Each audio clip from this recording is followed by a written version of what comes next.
Can someone tell me why my cat is looking at me like this? I don't know what's going on. All right, welcome to your $1,400 stimulus check and stimulus package update. So we're poised to have an action-packed week for the upcoming stimulus bill and a likely pass in the House later on this week with that stimulus bill. And there's even more growing confliction about minimum wage increases that I wanted to talk about because it's coming from the most unlikely place you could possibly guess. So let's cover everything you need to know and how it might impact you. Oh, and also, if you enjoy these short, succinct updates, please let me and the YouTube algorithm know by gently pressing that like button. And without further ado, let's get into this update. So the House vote is set for later on this week on the $1.9 trillion stimulus bill. Now, this is very similar to Biden's stimulus plan. There's only a couple small differences. The first one is with stimulus checks. They're slightly more pared down in that the income limits are the same as the first and second round at $75,000 a year for individuals, $150,000 a year for joint filers. The only difference is the cliff is a little bit more steep after those limits. So for single filers, the cutoff point for single filers is going to be $100,000 and for joint filers, $200,000. And then with unemployment boosts, instead of lasting through the end of September, as per Biden's plan, it's going to go just through the 29th of August instead. And other than that, they're very minor changes to Biden's plan. But despite being closer than ever to passage, there are still a few roadblocks in the way that we need to discuss. And some new ones have kind of cropped up here. So first is moderate Democrat support and Republican support. Moderate Democrats are wary of certain items in this stimulus bill, things that we're already aware of, like state and local government funding, the minimum wage increase to $15 an hour, and too many people receiving the stimulus check because they feel that people who don't necessarily need money may be receiving these checks. Now, Republicans are wary of quite a bit more in this package, including the total package size, again, the state and local government funding, just the size and scope of many of these programs, and a lot of those little items that don't get a ton of attention that are just like 50 million here, 25 million there, 100 million here, 200 million there, that are just that just don't exactly line up with it. It allows them to scratch their head and say, how is this stimulus related? So President Biden is still attempting to appeal to a bipartisan solution, but it seems like with each passing day, he's attempting to do that a little bit less and a little bit less. If we look back 3-4 weeks ago, there was kind of this two-track plan where they had the reconciliation plan and they had a bipartisan route. We haven't really heard much about the bipartisan route recently, and it seems more and more that they're going kind of the forceful route with the reconciliation bill because there wasn't much budging here. We saw that bipartisan proposal offer that was around $500 billion, but of course that's nowhere near the $1.9 trillion bill when they can just pass this without Republican support anyways. We're not too surprised that it's coming to this answer. I'd like to thank the sponsor of this video, NordVPN. Now, I've been thinking about getting a VPN for a while now, and then once Nord reached out to me, I thought, okay, this is perfect. Literally perfect timing. Couldn't be better.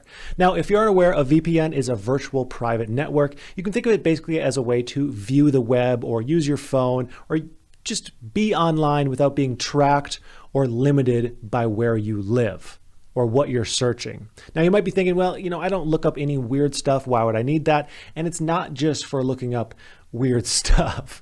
A few reasons why you might want to use a VPN. Well, first, it can help secure your personal and financial data on any website that might not be quite as secure or any app that might not be quite as secure. And also, two, it will help you unlock more content on sites like Netflix because you won't be constrained by your IP address. Where you live changes the content that you have access to, so you'll have access to Netflix's full catalog with a VPN. So NordVPN is running a deal right now where any purchase of a 2-year subscription gives you a month free and a completely free surprise gift. All you have to do is use the link nordvpn.com/MaxMaher and use promo code MaxMaher.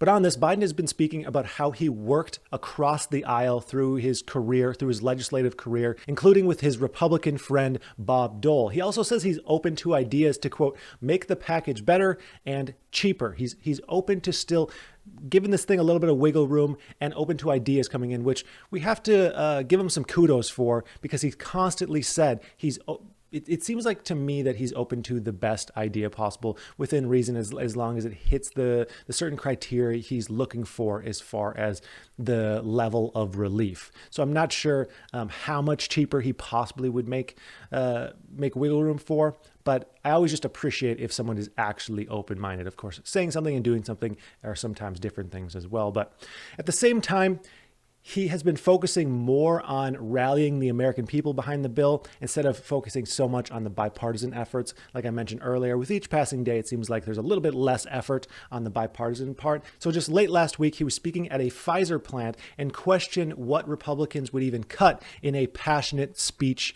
talking about relief for the country and the need for relief for the country. He was like, what would we cut? Vaccines, unemployment, small business funding? What exactly would you want to cut? Now, one suggestion that I've seen regarding a potential area to cut is there is just over $100 million in funding for a high-speed railway in California. Now, this is one of those items that is very easy to look at and say, oh, how is this COVID or stimulus related? So if I were to say, what are some things that could be cut? We would have to look at the 600 plus page bill and see some line items, this 30 million here, 100 million there. Maybe that's where some cuts could be made. But if that actually happens, it's anyone's guess. We're also seeing some confliction with minimum wage in the next stimulus bill that just doesn't really line up to me. It's another kind of head scratcher. So first off, it's a part of the House bill.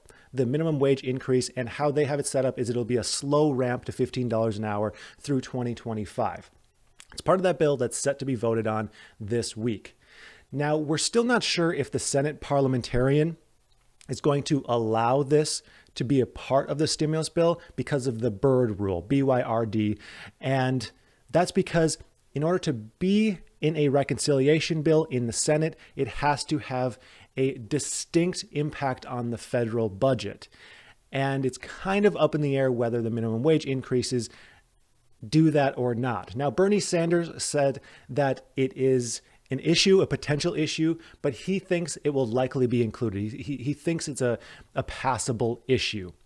But on the other end, President Biden has had some private conversations last week with governors where he said, don't expect minimum wage increases to be in the next stimulus bill.